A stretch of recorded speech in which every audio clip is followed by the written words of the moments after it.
I mean, people say, well, it takes 2 to 3 to 4 years to transform a culture. It does not. It takes one day if you do it right. And then you've got to build on it so that things continue to go, but it takes one day to have a huge shift when you create this common shared experience where people come alive and they have this permission to be great. So how many of you want to have much more of a shift culturally so your people like get it head on all the time? How many of you, when you teach somebody something, you want them to actually get it so you're not having to repeat it over and over again? And how many want to have as much fun as Tori has every day? When I go on stage, I know I have a very short period of time to not only get people to have different understandings, but to shift their consciousness within that period of time. And I realize that there are many people who come into a session with their arms crossed, and they've already made a decision to be miserable. And they've made a decision that whatever they're going to learn, they're not going to apply because they have a commitment to the people back at the ranch that no matter what happens, that they have signed on for misery at work. Because if they didn't have that agreement, that implicit agreement, they wouldn't have anything to talk about how awful management is and how awful leadership is. And so I get that if I'm on stage with an entire organization or different levels within the organization, that it is my job to break that mindset like that. And that before that 45 minutes is over, they have to be thinking differently about life. And there's a lot of mechanisms that I use to do that. And I think part of it is like speaking into the soul of people. So if I know that you're the troublemaker, which they told me that already, but if I know you're the troublemaker and that you're the one that's acting out, I got to tell you that I'm picking up on that because of the language that you're using while I'm presenting, and so my conversation needs to come right into your heart. You need to know like that you're the only person in the world that I'm talking to, because when that happens, now you know I care. I've seen miracles. I'll tell you, there was a bank in Minnesota that I did this with like 13, 14 years ago, and this bank had the world's worst receptionist. I mean, when you called in, you thought this woman's just going to slit her wrist. She is one miserable human being. She was the person you would call to get transferred into the president. So before we had done their kickoff, I had said to the president, I got to tell you, that receptionist is a bit of a hurdle for you. I think that she's taken a good $1 million out of the bottom line every year. She is having an impact extraordinary. And so she's going to have to be dealt with by, I said, but do not get rid of her till after the kickoff because there's a chance that we can bring her along. Well, it was interesting because after the kickoff, I never really called through and got her. But then about a month and a half later, I call in for the president, and the receptionist answered the phone, and she's just delightful.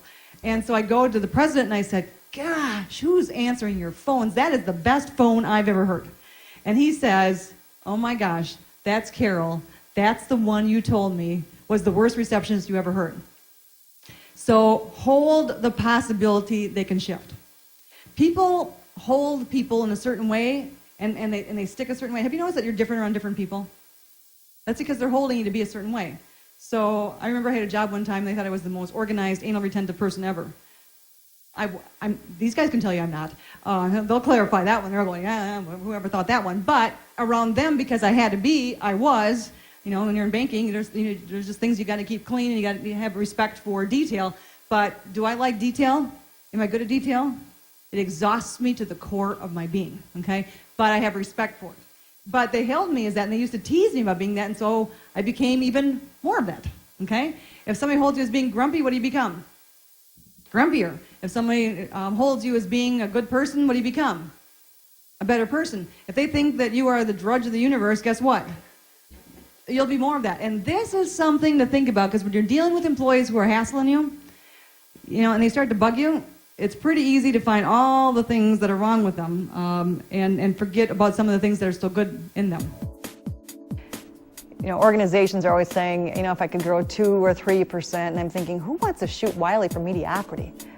I mean, really, if you were a really high-performing individual and you were looking for a new job and you came into this organization, they said, this year we're going to shoot for 2 to 3% growth. If you were a mover and shaker, that is not going to engage you. This is not where you want to be. And so you will find people who are shooting wildly for mediocrity when you have goals like that. And so I'm not saying that you grow recklessly or without profits. In fact, I'm a firm believer that growth has to be combined with increased profitability of that growth. And very few companies know how to do both at the same time, but you must figure that part out. But growth is what we're about. I mean, that's why we're alive. It's interesting. We figured out about 2 years ago, we started looking at the banks and seeing who was doing the best. And one of the big distinguishing factors was we figured out that as soon as they really got this, stop with the gossip stuff, we mean it, that's when they turned around. And when results start going back down again, guess what? More gossip is happening. Who's the last one to know that gossip is going on? Leadership, right? Because they don't come to the leaders and gossip, because the leaders would go, what the, they got to be leaders because they're intolerant of that stuff. So they'd go, what the heck? Go clean that up, okay? So they're the last ones to know, but do you feel it? You know it all the time, okay? So the only way to work through conflict is to have a team who calls it tight. And so if they're allowing each other, as we called it yesterday, the green stamp, to say, well, you can gossip about that, and then I can gossip about this, and that. We got this little pattern going here, and that way we're both safe because we're both participating. That's when you got sickness going on in the organization. And that's the stuff that'll kill you. There's just no way around it. And that's the stuff where you got to really get your people to understand, be intolerant, take a stand. Everyone's a leader. I'll tell you, if I'm motivated by any two things in life, there are two things that just really get to me. One is when I ask the question in a kickoff and I say, how many of you would like the gossip to go away and are hurt by gossip?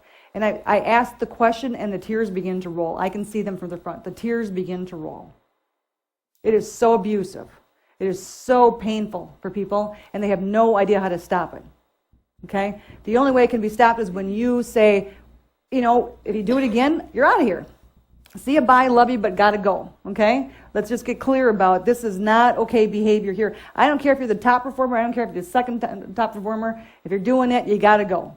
Because once you allow it for one person, what happens? The spread begins, and the craziness begins, and nobody knows what to believe because all they're hearing is the trash that isn't true, and they don't know what to believe, and so everybody just gets sucked dry by the ugliness of that whole thing. So this is a really important one to take a stand on, and to really get across to people, hey, zero tolerance, clean it up. When we come to work here, we're going to be grown-ups, And when they get that that's the rules of the game, guess what they do? They play by the rules of the game. But the team has to hold them tight. Without that, it's not going to happen. So as leaders, we got to really make it clear that we support the team members in calling it tight. It is my dream that people will stop using the language of victimhood and martyrdom and excuses and say things like, my CEO would never listen to me, or my leadership team would never hear what I have to say. Every time I have a leader who hears those words, every one of them goes completely crazy. Every leader wants people who have a voice. Now, they don't want to hear somebody walking in with their hands on their hips saying, if you would just listen to me and you jerk you. I mean, how we present it matters. And it is my dream that when people read the book, that they will begin to reignite that fire and realize that they don't have to buy into my place doesn't work. And in fact, most people who want to switch jobs because they think my place isn't right really don't need to switch jobs at all, because they'll create the same mess someplace else. They need to get about making the shift right where they're at. So my question is, can you guys do this? Yes. Can you guys do this? Yes. And will you do this? Yes. Starting when? Yes. Got it. Okay, when you get back there tomorrow, boom, you fly right into this. Don't forget that you learned this stuff. Immediately practice it tomorrow. Because they have proven that if you apply things within 24 hours that you've learned, it sticks. When you choose how to be, the doing takes care of itself. And so I challenge you to make sure that everyone who encounters you on the way home and tomorrow morning when you're back in your organization knows that you have chosen to be something other than what you had chosen to be in the past, and it should show in all of your actions, all of your interactions, and all of your joy that you have from deciding to be this person that makes it happen. It has been my honor to be with you the last couple days for most of you. You guys have been an absolute joy to be around, and I get that you have chosen transformation. It's a hoot. Thanks so much, guys. You rock.